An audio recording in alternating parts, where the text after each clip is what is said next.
నితీష్ కుమార్ అవునే, చంద్రబాబు నాయుడు గారు అవునే, వాళ్ళ వాల్యూ కొద్దిగా తగ్గింది ఆటోమేటిక్గా ఈ వేళతో. అది కూడా చాలా ఇంపార్టెంట్ ఫ్యాక్టర్. ఇక్కడ హర్యానాలో ఓడిపోయి ఉంటే ఇంకా వీక్ ఇమేజ్ మాత్రం నరేంద్ర మోడీకి ఉండును. అది లేదు ఇంకా. చాలా పెద్ద ఇంపాక్ట్ గవర్నమెంట్ మీద.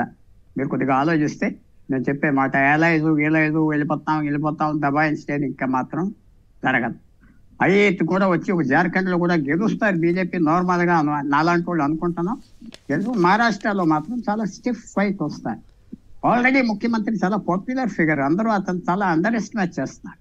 సో ఇక్కడ ఎప్పుడైతే కాంగ్రెస్ గెలుచుంటే అల్లరి చేద్దాం, అక్కడ అల్లరి చేయడానికి లేదు. ఇప్పుడు అంటే నేషనల్ అంటే do you think this is like in stock market, ఒకసారి ట్రెండ్ మొదలైతే అలా ట్రెండ్ పైకే ఉంటుంది కానీ దిగదని చెప్తారా మీ ఉద్దేశంలో?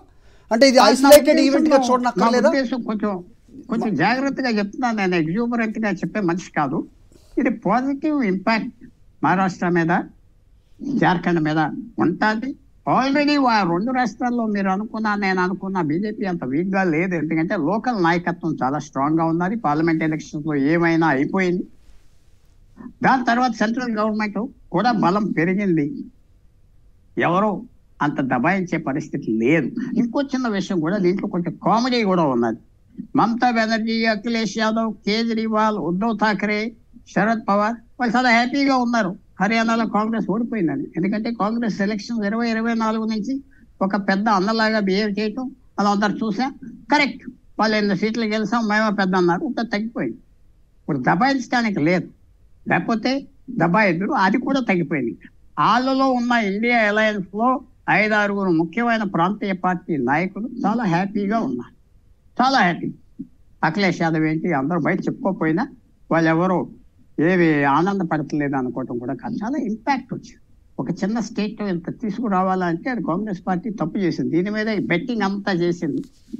ఒక హార్స్ రేస్ లాగా ఒకే గుర్రం మీద చేస్తే ఓడిపోతే ఏమైపోతాం మీకు తెలుసు. అలా చేసుకున్నా. ఇది ఆశ్చర్యమైన రిజల్ట్, చిన్న విషయం కాదు. ఏమైంది సార్ అసలు? ఫామ్ ప్రొటెస్ట్ ఏమైంది? ఈ అగ్నివీర్ ప్రొటెస్ట్ ఏమైంది? ఈ రెస్ట్లెస్ ప్రొటెస్ట్ ఏమైంది?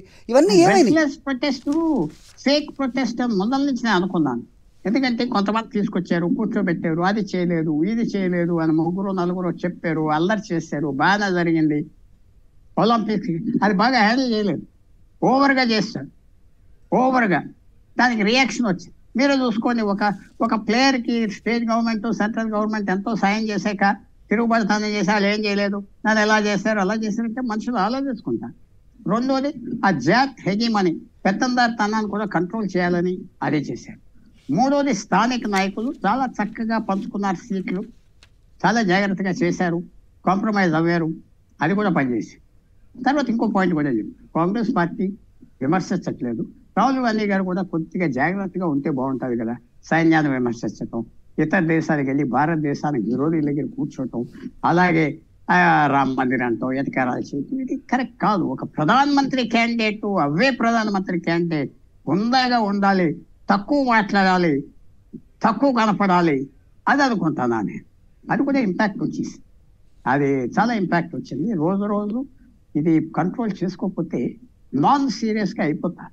ఆ విజయం గెలిచాక, ఎల్ఓపి గెలిచాక హుందాగా బిహేవ్ చేస్తే మనకు ఒక రోజు ఈయన ప్రధానమంత్రిగా తయారవుతున్నాడు అని అందరూ ఆనందపడు. అయితే రెండు పార్టీలకి నిజంగా సెలబ్రేషన్స్ ఆఫ్ కోర్స్ గెలిచిన స్టేట్లో సెలబ్రేషన్స్ సెట్ చేసుకుంటారు, కానీ రెండు పార్టీలు కూడా ప్రతిష్టాత్మకం. ముఖ్యంగా బీజేపీ అక్కడ జమ్మూ అండ్ కాశ్మీర్లో ముఖ్యంగా 370 రద్దు తర్వాత వెళ్ళిన ఈ ఎన్నికల్ని ఎంత ప్రతిష్టాత్మకంగా తీసుకుందో కూడా మనకి తెలుసు. బట్ అక్కడ రిజల్ట్స్ని ఏ విధంగా చూడాలి? సో బీజేపీ ఫేస్ కూడా లేకుండా బీజేపీకి నష్టమేం లేదు. Omar Abdullah establishment figure. Establishment అంటే ఆయన భారతదేశానికి వ్యతిరేకం కాదు, బీజేపీకి వ్యతిరేకం కాదు, సర్దుకుంటాడు. But it's not the same thing sir.